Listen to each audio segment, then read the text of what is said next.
Rođen sam u tešku, siromašnu porodicu. Voleo sam da imam testere, traktor, prikolicu i porodicu, da se oženim. Rođen sam 17.2.1966. godine u Suvom Dolu, mesto. Školu sam završio u Blace, srednju školu, završen za metalostrugara. Radio sam na strug, na glodalicu, na presu, na bušilicu i na sve te mašine. Uslova nije imalo da se zaposlim nigde i onda sam se opredelio da sečem drva, da idem da vučem, jer voleo sam to da radim, da bi opstao. Onda sam se oženio 1991. godine. Kolo je išao, hteli smo da mu pravimo prste, ali moj muž nije dao, kaže ne da mi muče dete. Imam 3 sina, Dušana, Milutina i Stefana.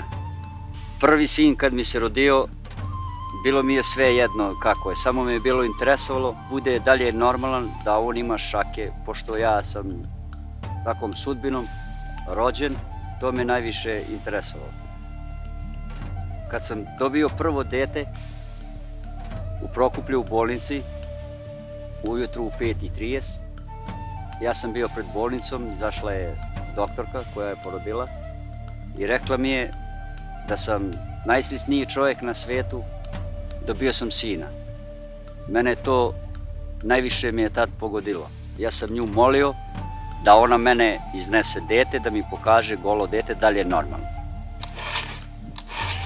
Gledaš? Ti? Ti? Tako.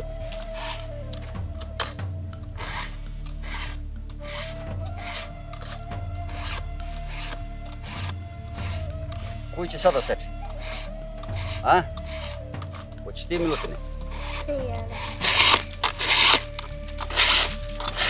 Onda sam ja toliko bio srećan čovjek da, znači, nije imalo mesto, da je nije imao posao koji ja nisam mogao da radim. I evo, sad bavim se s tim, kupujem zabrane za pare, sečem drva, prodajem ljudima, zarađujem da bi othranio. Para nemam dosta, volim da radim, volim da imam, ali uslove nemam, nema ko da me pomogne. Sad ću da se uverite u to da ja to mogu da radim.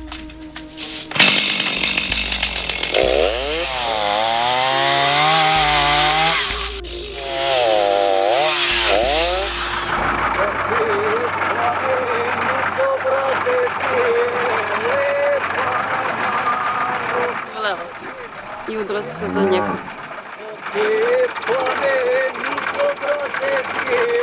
Lepa malo, kadućina nije.